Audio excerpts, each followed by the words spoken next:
तो फिर हादी ने? मामा मुझे किसी ने कुछ नहीं कहा। और सच पूछो तो मुझे भी समझ नहीं आ रहा कि आखिर ऐसा क्या हुआ। क्या सलमा ने तुमसे कुछ कहा? नहीं, वो बहुत अच्छी हैं, उन्होंने कुछ नहीं कहा। क्या हो गया है सारा को? सोच सोच कर पागल हो गया हूं। फिर भी मेरे हाथ वो सिरा नहीं आ रहा जिससे उसकी नाराजगी का पता लगाऊं। क्या हो गया? पर हाँ, जो खाला ने मेरे साथ किया है, उस धोखे के बाद मैं किसी पे एतबार नहीं कर पा रही। इतने गौर से क्यों देख रही हो उसे? फरहान, मुझे तुम्हारी बहू की कंडीशन कुछ ठीक नहीं लग रही। हाँ प्लीज गो अहेड, मैं तो वैसे ही चेकअप के लिए लाने वाली थी सिर्फ तुम्हारे पास।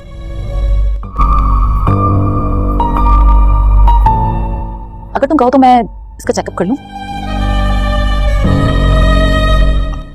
हादी ज़ारा के बिहेवियर को लेकर बहुत ज़्यादा परेशान है। हादी को समझ नहीं आ रही कि आखिरकार ज़ारा की नाराज़गी की वजह क्या है, क्योंकि जैसे जैसे शादी के दिन करीब आ रहे हैं ज़ारा के बर्ताव में बहुत ज़्यादा जो है बदलाव देखा जा रहा है, ख़ास करके हादी के लिए। हादी को इग्नोर करती जा रही है, क्योंकि हादी इस बात से बेखबर है कि हादी के पीठ पीछे जो कुछ मरियम कर रही है, आगे से तो बहुत अच्छी बनी हुई है, सामने से तो उसके लिए नेकियां कर रही है, उसके घर के काम काज संभाले हुए है, उसकी अम्मी को इत्मीनान और सुकून से आराम से घर में बिठाया हुआ है, सारे घर की जिम्मेदारी अपने कांधों पर ली हुई है, लेकिन पीठ पीछे वो हादी के साथ बहुत बुरा कर रही है। हादी और ज़ारा के रिश्ते की ख़राबी जो आजकल चल रही है, उसकी मेन वजह मरियम ही है, लेकिन हादी को अब तक इस बात की समझ नहीं आ रही कि आखिरकार ज़ारा उससे नाराज़ है तो किस वजह से नाराज़ है। उधर दूसरी जानिब ज़ारा ने इस बार अपने बाबा जान से दो टोक अल्फाज में कह दिया है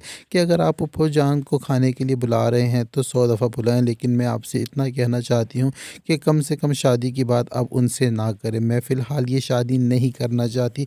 तो यहाँ पर अदील साहब बहुत ज़्यादा परेशान है कि ऐसे ऐन मौके पर ज़ारा ने शादी से इनकार क्यों कर दिया, शादी को क्यों रुकवा दिया है। और वो अपनी बीवी से कहते हैं कि तुम ही ज़ारा से बात करो और पता लगाने की कोशिश करो कि आखिर ऐसा क्या हुआ है। लेकिन जब ज़ारा की मामा उससे बात करने की कोशिश करती है तो ज़ारा उनको भी टाल मटोल कर देती है और कहती है कि अब मेरे साथ खाला ने जिस तरह धोखा वाला काम किया है, धोखा दिया है मुझे, उसके बाद मैं किसी पर भी एतबार नहीं कर पा रही हूँ, बस यही वजह है और ऐसी कोई भी बात नहीं है। तो यहाँ पर उनको तसल्ली बख्श जवाब तो नहीं मिला, वो भी तजस्सुस में है, वो सोच रही हैं कि आखिरकार ऐसा क्या हुआ है।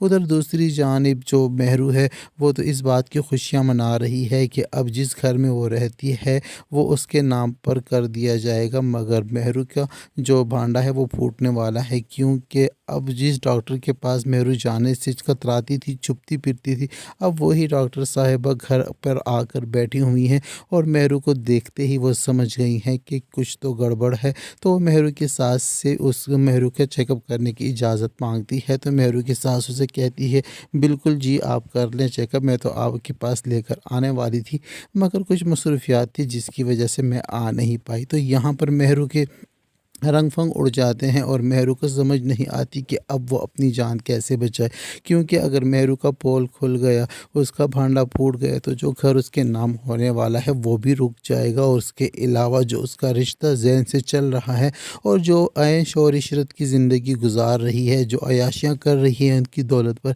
ये सब कुछ महरू से छीनने वाला है। तो महरू बहुत ज़्यादा घबरा जाती है। अब महरू को ये समझ नहीं आ रही कि आखिरकार वो अपने इस राज को और कितनी देर तक छुपा सकती है और कितनी देर तक कायम रख सकती है। कम से कम महरू की ये कोशिश होगी कि जब तक ये प्रॉपर्टी इसके नाम पर नहीं होती तब तक तो ये राज किसी को पता ना चले। लेकिन महरू इस बात से अनजान है कि उसकी सास ने उस पर पूरी नज़र रखी हुई है।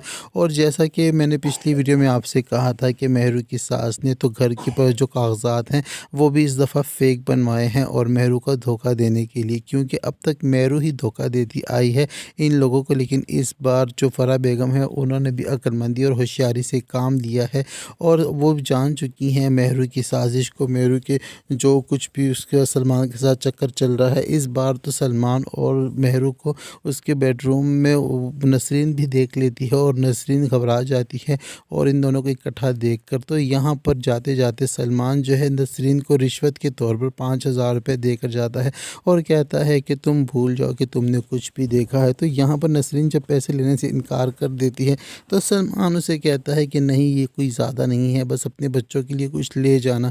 تو یہاں پر سلمان سمجھ رہا ہے کہ نسرین رشوت لے کر خاموش رہ جائے گی، لیکن یہ نہیں جانتا سلمان بھی کہ نسرین بھی بہت زیادہ وفادار ہے اپنی میڈم کے ساتھ۔ تو ظاہری بات ہے نسرین نے بھی کچھ نہ کچھ بتا ہی دینا ہے اور کوئی نہ کوئی ثبوت مہرو کے خلاف لا کر اپنی میڈم کے سامنے رکھ ہی دینے ہیں، جس سے مہرو کا بچنا مشکل اور ناممکن ہو جائے گا۔ ویڈیو پسند آئے تو ویڈیو کو لائک اور چینل کو سبسکرائب کرنا ہرگز نہ بھولے۔ اب تک کے لیے اتنا ہی، ملتے ہیں نیکسٹ ویڈیو کے ساتھ۔